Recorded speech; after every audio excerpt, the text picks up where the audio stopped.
Ma usun, et kõik inimesed võivad kõnelda mõnedest ebameeldivatest unenägudest või lausa luupainajatest, mis on neid saatnud läbi aastate.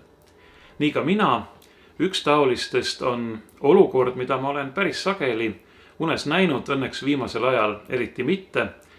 See on olukord, kus ma pean jooksma näiteks kellegi eest põgenedes või kuhugi jõuda püüdes.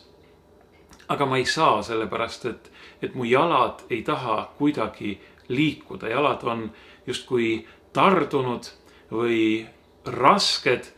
Vahel lisandub sellele mäkketõusu element ning vahel kaasneb kogu keha, kõigi ihuliikmete jõuetus või pigem selline raskus, mis rõhub mind lausa maad ligi ja täidab ahastusega, sest ma ei suuda põgeneda selle eest, mille eest ma peaksin põgenema või jõuda sinna, kuhu ma peaksin jõudma. Mulle on antud ka soovitusi, kui olen sellest unenäost kellelegi kõnelnud. Ja need soovitused tegelikult on olnud päris head, need on isegi aidanud, juhul kui mul on õnnestunud vähemalt korraks ärgata. Üks on, et kui sa peaksid jooksma, aga sa ei suuda, siis tead selle asemel hoopis lenda. Ja ma pean ütlema, et nii palju kui mul meeles on, vahel on see tõepoolest õnnestunud. Teine soovitus on, et kuna tõenäoliselt sellist und nähes sa magad kõhuli, siis pööra ennast küljele või selili ja kohe läheb kergemaks. See painaja tuli mulle meelde, kui ma lugesin tulevaks pühapäevaks antud epistli teksti, millest mõnda salmi ma soovin ka teiega jagada. Need on kirjas heebrealastele 12. peatüki alguses. Sellepärast meiegi, et nii suur pilv tunnistajaid on meie ümber, pange maha kõik koorem ja meid nii hõlpsasti takerdav patt ning jookskem kannatlikkusega meile määratud võidu jooksmist.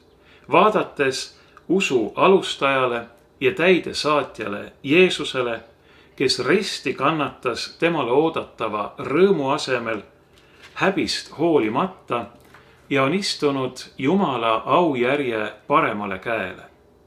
Kujutlege ometi teda, kes niisugust vastuhakkamist enese vastu on saanud kannatada patustelt, et ei väsiks ega läheks araks oma hinges.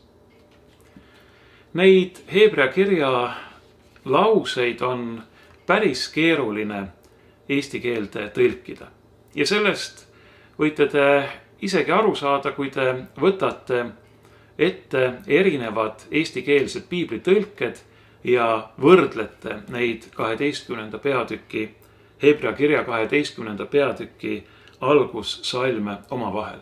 Muide, ma soovitan sellist võrdlust teile ikka jälle ka kõigi teiste pühakirja kohtade puhul, sest nõnda erinevaid tõlkeid omavahel võrreldes, kõrvutades on võimalik teksti tähendust paremini mõista. Aga püüame siiski just selle minu poolt täna kasutatud 1968. aasta piibli väljaande põhjal mõista, mida apostel siin meile ütleb, milline on see taust ja millist pilti ta kasutab selleks, et me mõistaksime, mis on meie jaoks tema arvates oluline. Kõigepealt heidame ühe väikse pilgu tagasi eelnevale 11. peatükile, mis on pealkirjastatud siin meie piiblis usu kangelased.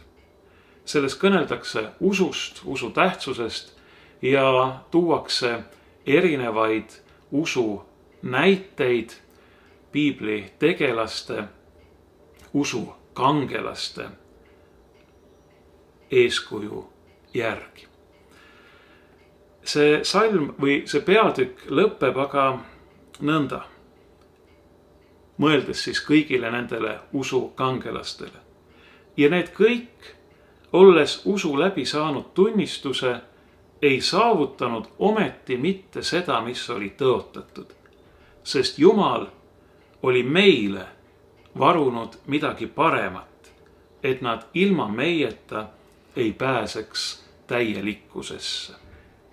Niisiis me mõtleme kõigi nende usu kangelaste, usu tunnistajate peale, keda on meie ümber nagu suur pilv, ja just sellele mõeldes, kui palju on neid tunnistajaid, kellest paljud on ka oma usu pärast kannatanud, kutsub apostel meid nüüd panema maha kõik koorem ja meid nii hõlpsasti takerdav patt ning jooksma kannatlikkusega meile määratud võidu jooksmist. Niisiis kujutatakse meie teed kristlasena meie elu võidu jooksuna. Ja selles võidu jooksus on meie ümber terve pilv tunnistajaid, terve pilv usu kangelasi, keda me võime siin kujutleda oma poolehoidjatena. Nendena, kes meiega kaasa jooksevad, kes meie ees jooksevad, kes meid tagant ja kõrvalt innustavad, kes meid igalt poolt ümbritsevad. Me ei ole üksi, meie ümber on nii palju neid, kes meid aitavad ja toetavad oma eeskuju, oma julgustusega. Just sellepärast on ka eelmises peatükis nii pikk loetelu nendest usukangelastest. Aga meil on ka vastased. Ja meie peamiseks vastaseks selle pühakirja koha põhjal on patt.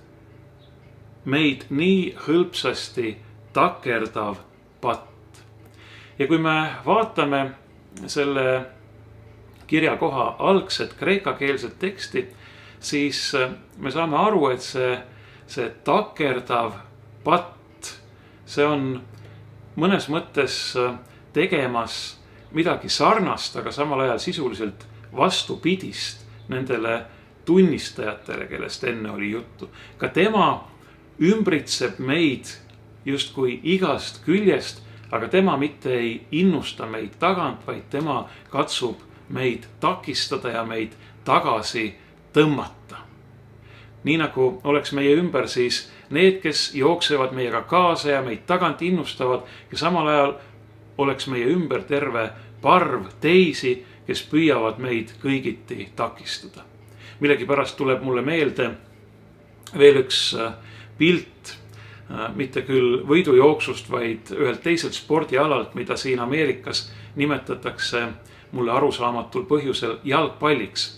Kes on näinud sellist mängu nagu Ameerika jalgpall, siis te vast kujutate ette, seal on, mina ei oska seda kuidagi paremini kirjeldada, see on see, mida mina näen, seal ma ei tunne seda mängu. Seal on üks, kellel on pall kaenlas, kes jookseb kuhugi, tõenäoliselt siis sinna, kuhu see pall tuleb panna või visata või maha heita.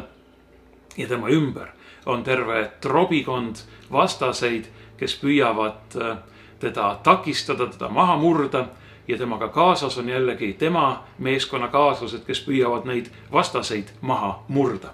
Olgu see siis pilt, mis aitab meil samuti mõista seda kirja kohta, mida me täna vaatame.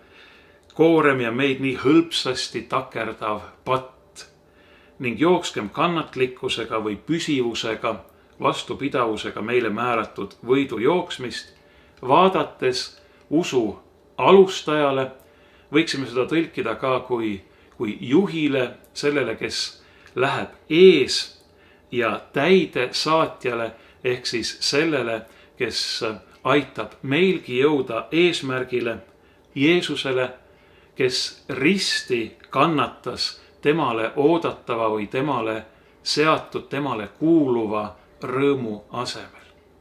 Meid kutsutakse kannatlikkusega jooksma ja meie silme ette seatakse Jeesuse eeskuju, kes kannatlikkusega on talunud, on kandnud risti meie pärast rõõmu asemel, mis temale kuulub, häbist hoolimata. Ja ja siin tuleb nüüd julgustus meile, kinnitus meile, on istunud Jumala aujärje paremale käele. See on just see, mille kohta siin eespool öeldi, et Jumal on meile varunud midagi paremat. Et nemad, need, kes on olnud enne meid, need usutunnistajad, ilma meieta ei pääseks täiuslikkusesse. Niisiis, Jeesus on risti ja häbi kandes ja kannatades jõudnud täiusesse ja istub Isa Jumala aujärje paremal käel, aga see on ka meie eesmärk. Sinna tahab ta meid juhtida. Kujutlege ometi teda, kes niisugust vastuhakkamist enese vastu on saanud kannatada patustelt. Just nimelt sellist vastuhakkamist, kus keegi on jooksmas võidu nimel ja tema ümber on terve hulk vastaseid, kes püüavad teda kinni hoida, tõugata talle jalga ette panna, teda kõigiti takistada või nagu selles kummalises Ameerika jalgpallis, kus seda, kes on palliga, püütakse samuti takistada ja maha murda ja talt palli ära võtta. Sellist vastuhakkamist ja muidugi veelgi rängemat on Kristus pidanud taluma patuste poolt. See on eeskuju või julgustus meile, et me ei väsiks ega läheks araks või jõuetuks oma hinges. Niisiis, kokkuvõttes meie elu on võidujooks. Meie elu on teekond taevase rõõmu ja täiuse poole. Ja sellel teekonnal on meil abilised ja saatjad. Nendeks on Jumala pühad mehed ja naised, usutunnistajad. Eeskätt on selleks aga Jumala poeg Jeesus ise, keda siin nimetatakse meie usu alustajaks ja täideviijaks. Ta on rohkem kui ainult eeskuju, sest tema on teinud meile selle teekonna võimalikuks. Tema on see tee, tema on see uks, see värav, mille kaudu või kelle kaudu me saame minna igavesse ellu. Aga ta on ka eeskuju ja julgustus.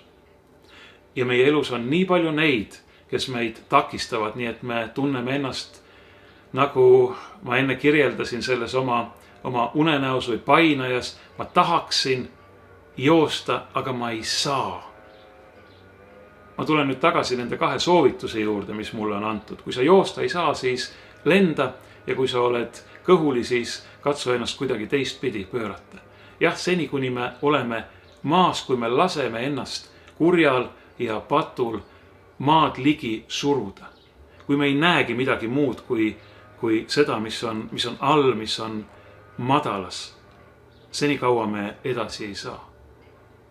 Aga kui me ümber pöördume, kui me tõstame oma silmad üles, vaatame Jeesusele, vaatame tema eeskujule ja tema armastusele, siis me võime joosta, siis me võime lausa lennata oma taevase eesmärgi poole.